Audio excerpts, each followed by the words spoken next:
Yeah. And now to Bathurst and the somber 10th anniversary of the van crash that claimed the lives of the boys in red, 7 members of the high school basketball team and their coach's wife. People all around the North Shore and beyond have found ways to remember the boys and honor their memory. Here's CTV's Sarah Ritchie. On a Friday morning at Bathurst High School, preparations are underway for a weekend boys basketball tournament. It's School Spirit Day and everyone is dressed in the Phantoms red and black. It's also January 12th, a day that carries special significance inside and outside these walls. We will never forget. Over the noon hour, a memorial is held to remember the 7 students and 1 teacher whose lives were cut short a decade ago. Many of those in attendance were too young to grasp what happened that January night when a 15-passenger van carrying the basketball team collided with a transport truck. My mom's a guidance counselor here, and I know she tried sheltering me from that, but I know that she was very distraught. The 7 boys, now forever known as the Boys in Red, are forever teenagers. Their pictures hang outside the gym. Their names mark a basketball hoop on the school grounds. We always talk about the day during this day, during January 12th. We just talk about how surreal it was, the sadness. Sean McDonald is now principal of Bathurst High. In 2008, he was a guidance counselor, and he vividly remembers the hours, days, and weeks that followed.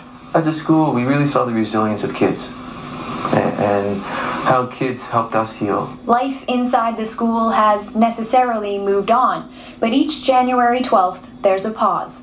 The emotion is still raw. For the families who lost a loved one that night, the grief never goes away. Some find healing by the roadside. Anyone driving by the crash site is reminded of it. A basketball hoop stands guard over what Isabel Haynes calls a sacred site. Each year, she's been here just after midnight. That day, part of me died that day, so for me, there's no 1 year, 2 year, 3 year, it seems like yesterday. For Haynes, the tragedy turned into a crusade. She fought for a coroner's inquest and then for improved safety standards for school travel to ensure no other parent has to go through what she did. Remembering the boys will also remember the politicians, the Department of Education, everyone else, that what they need to do to protect the children when they're traveling in after-school activities. It's a reminder. It created a huge wound in our heart, and that never healed. Perhaps especially true for first responders who arrived on the scene. The fire service is still dealing with the emotional fallout a decade later. Every individual is different. Any incident could affect any first responder to varying degrees. Today, the community may seem full of reminders, candles and wreaths at all 3 permanent memorials to the Boys in Red.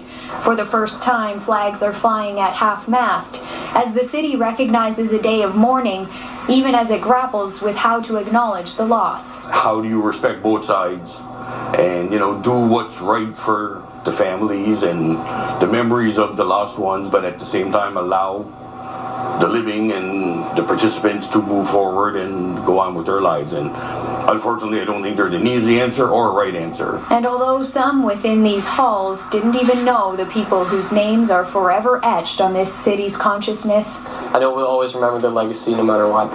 Sarah Ritchie, CTV News, Bathurst, New Brunswick.